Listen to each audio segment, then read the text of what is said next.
Hello and welcome. And today I'm joined by Nuala. So Nuala, could you give our audience a bit of background into yourself and what you have been talking about today?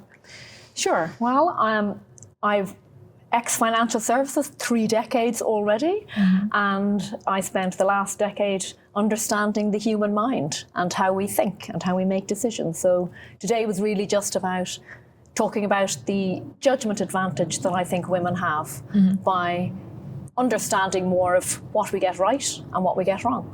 Okay.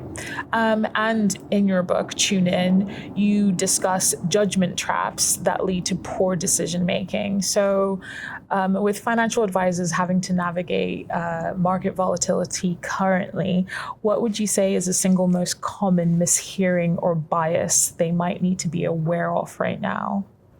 Well, Kimberley, I'm actually going to say that there isn't one. Okay, there are actually 200 biases. So it's not about one particular bias. It's actually about what you're hearing at a particular point in time, whether you're under pressure, whether you're in crisis, or whether you're facing some sort of performance issue. So really what matters most is, I think in this era, if I was to pick a trap, the one that I would say that people should maybe pay more attention to is the storytelling trap, because we all talk about, is it a bear market? Is it a bull market? But actually, what matters most is who's telling you the story and what you actually want to hear. So we believe what we want to hear, we believe what we expect to hear, and we believe what we need to hear. And right now, financial advisors need to hear a story of security for their clients, because it's what their clients want to hear. So the danger is that you make this rush to judgment and just sort of accept things at face value without reinterpreting what the real message is or decoding who that particular messenger is in terms of what they're telling you. Right. And in a world that is constantly talking about AI and data-driven advice, how and why is behavioral science more like the most critical that it's ever been in establishing that human-to-human connection in wealth management? Yeah, I think it's because AI is giving people overconfidence. Yeah. Overconfidence in the answer. It's not just that it's cognitively depleting, and I think a lot of studies have shown that. For me, it's you believe it too much. Yeah. So you stop thinking. You do stop thinking, and it's too easy. So we all want the easy solution, the fast solution, and for me, behavioural science is this, because of this rush to judgment with AI, because of this, it's the panacea that's going to solve all problems.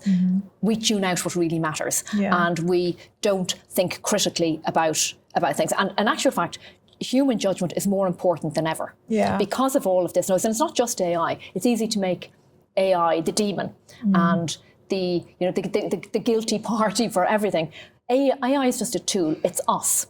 It's the fact that we are so overwhelmed and we want an easy solution, and we're just rushing to pick whatever the latest trend is. And of course, AI, we are actually saturated with AI. I know a lot of people who are almost sick thinking and talking about AI. So, already there's a jaded factor. So we may become fatigued by the whole concept of AI in time, because it's like the latest trend, that it's suddenly cool to talk about it and to understand it. But over time, I think people will see that more and more behavioural science, understanding teams, companies, brands, matters as much as. So it's this balance between data science and behavioural science. You actually need both. Yeah. So it is that blend. But in financial services, people are more data oriented, and we look to what is logical rather than what is psychological. And that is the trap. Yeah. And what is one practical tuning in technique an advisor can use in a first meeting with a client to better understand what their actual risk appetite might be, as opposed to what they've written on paper that they think, the advisor might want to hear?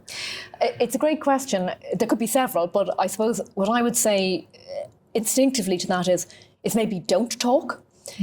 Advisors love to talk, as we know. Clients want to be heard. So for me, it's ask the question. It's almost be like a coach, whether you're a sports coach or a therapist, but let them talk. And for me, I would ask, so we know the answers that are on the risk profile. I would sort of get them to tell stories. So if they tell stories about their life, what they reveal without meaning to reveal is where their emotional set really is, whether they are, how risk averse they are, and how deep their need for to avoid regret. So where are they on that spectrum of regret aversion? That's different to how much risk will I take. And it's too easy to just, say, where is someone, high, medium, low on the spectrum. So for me, it's talking less and listening more. So it is tuning in, but it's more than tuning in. It's reinterpreting what they're saying and asking, as you are now, asking relevant follow-up questions to whatever someone has said, rather than just taking at face value what's written on a form. Because people lie on forms. People have all of these different biases that they want to please the person who's reading it. They don't want to reveal their true selves or their true risk appetites. So it is about going that extra mile. Yeah. And you said earlier at the beginning of the interview about how women are more predisposed for this type of, active listening and engaging with their clients.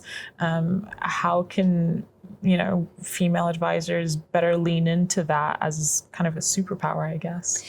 Yeah, I suppose it's not particularly that women are better listeners. It's that women are more open to the idea of behavioural science and the idea of the psychological versus the logical. So that's the difference. Some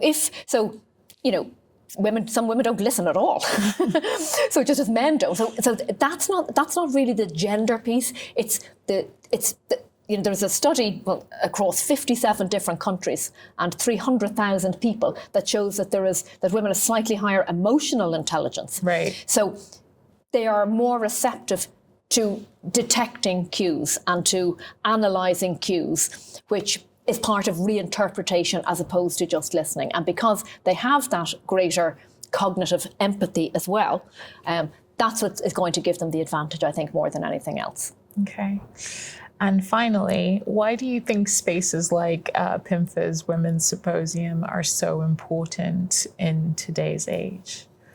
I think any opportunity to escape your current environment, the pressure, the data overload, the distraction, the noise in anyone's office or wherever one happens, to reside, I think it's critically important. So all of the time that you can take out to reflect, to ask questions, question answers, I think is value added. And I think we all know it, but we don't do it. The problem is we just don't give ourselves that luxury because, particularly in financial services, it is a fast-paced industry that rewards fast decision-making as opposed to accurate decision-making.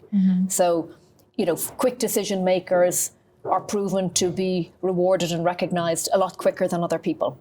And because of that, there is this automatic pressure to decide quickly rather than decide well. And only when you come to any sort of conference or any sort of external place where you step back, it could even just be doing a run or, stepping out or going on holidays, you think differently. Yes. And a different environment is different stimulus. You think differently and you probably think not better, but possibly better. And I think that gives you the freedom and gives you an advantage that other people don't have. Okay, fantastic. Well, thank you so much for speaking with me today. You're most welcome. Thank you for having me.